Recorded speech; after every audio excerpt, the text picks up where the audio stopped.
All right, guys, we are going to talk Bud Light. This has been something stemming for the last 10 days already on April 1st, which everybody thought was an April Fool's Day joke. Influencer Dylan Mulvaney, I think that's the name. Not familiar with him, but they are apparently a trans influencer. They just celebrated their 1 year of becoming a girl to girlhood. And Bud Light sent them rainbow cans, and supposedly this is supposed to be a new marketing campaign where they're making rainbow decorated cans for Bud Light. As a connoisseur of Bud Light, I drink Bud Light. I like Bud Light. I can already hear the other neckbeards and beer people in the comments. Oh, you need to drink a real beer. I don't like that fucking neckbeard dark shit. All right, I like something crisp. Miller Lite, Bud Light, Natty Light, Lone Star Light. I drink that stuff, right?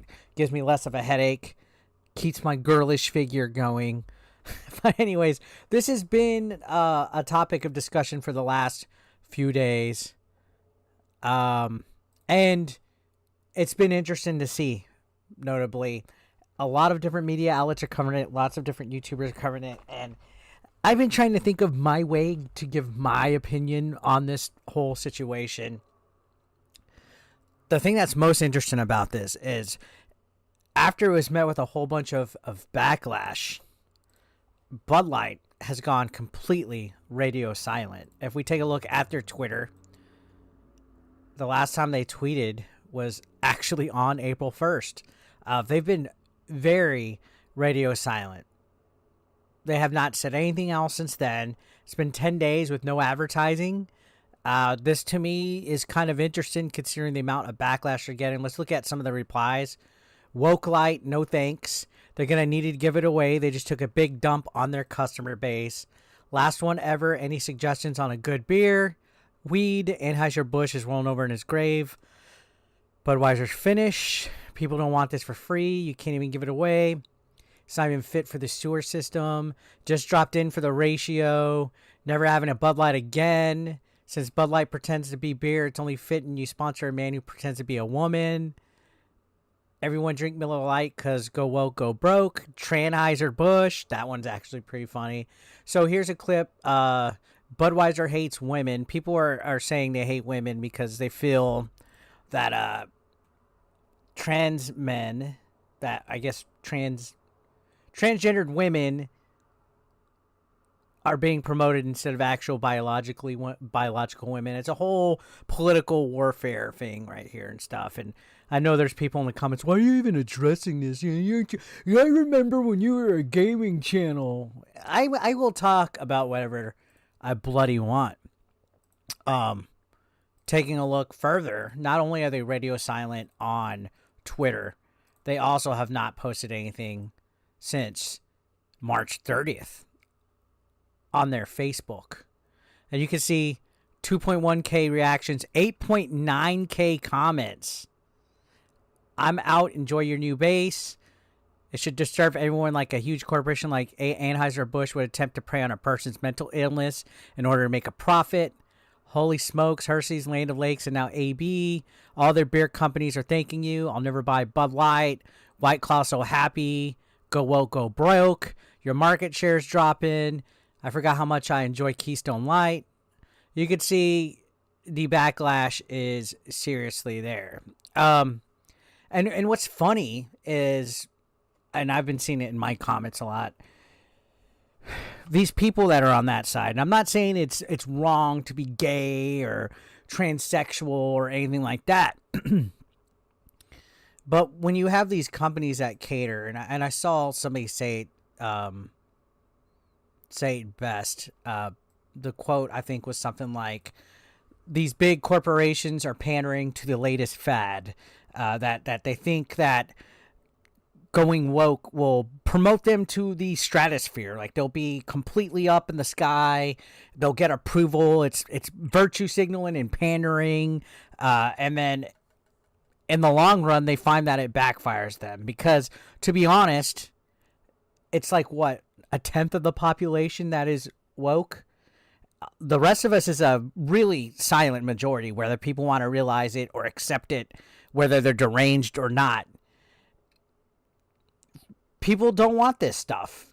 And sure, people can be like, "What's the big deal, man? It's just a can for a special promotional thing," and blah blah blah. Here's my question. All right, were these people that are finally being representative and diverse and stuff? How much of the demographic for Bud Light do they actually contribute to?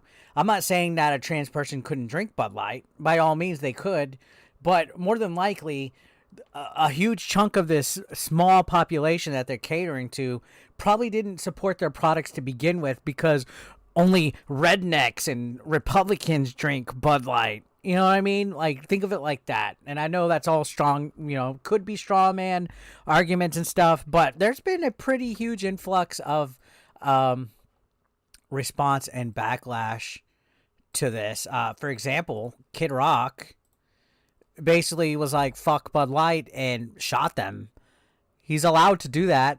It's his freedom of speech. I'm sure, if the hand was on the other foot and for whatever reason Anheuser-Busch started having MAGA flags and Trump 2024 on their products, all these people that are in favor of the, I guess, progressive stuff being put on Bud Light wouldn't like it. You're never really going to make anybody happy when it comes to any situation like this. I think Bud Light knew going in that we're going to have backlash for this. Again, I'm not familiar with Dylan Mulvaney completely, but this has definitely caused a huge stir. And this is coming after, like, the Eminem stuff, which was kind of weird. You think about it, like, you think of, like, the stereotypical Bud Light person. It's fucking, like, white, redneck, trailer park, people that are drinking it. It's literally, like, the opposite of what Dylan Mulvaney is. So it was really random. Maybe there's somebody in office that is friends with them, or there's some kind of weird deal going on. Who the fuck knows, honestly? But imagine if, like, Modelo put Trump on it. Or if Hennessy, like Henny, put, like, KKK symbols on it. You know what I mean? Like, the main demographics for Henny are usually, like, people of color. The main demographics of people for Modelo are Hispanics. So why would you put something that is going to just trigger your main demo, Bud Light? Oh, well, they need to get over it because Bud Light shouldn't be gatekept and all that. Okay, but if you know how business works, you usually have to cater to your main demographic.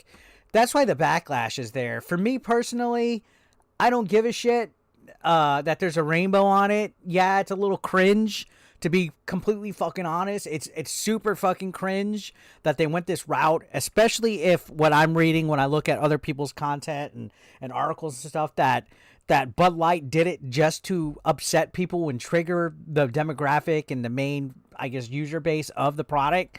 That's when I have a problem with it. When stuff goes woke, when they do it to try to antagonize. It's like you're poking the fucking bear just to get a reaction out of the conservatives and stuff on purpose. And that's fucking, like, bad business. Just make a fucking product that people could drink. Why bring politics? Why bring gender and race and religion and shit into it? As a large corporation pandering to a smaller amount of people just to get a fucking rise out of everybody. I guess in a small way you could say bad publicity is good publicity with this, but the stocks are getting affected. I honestly, the only reason why I'm making this video is because I know this has come up a few times. People want to know my thoughts. I drink Bud Light a lot. I'm not going to boycott them, but it is fucking cringe. I have no clue what they're fucking thinking.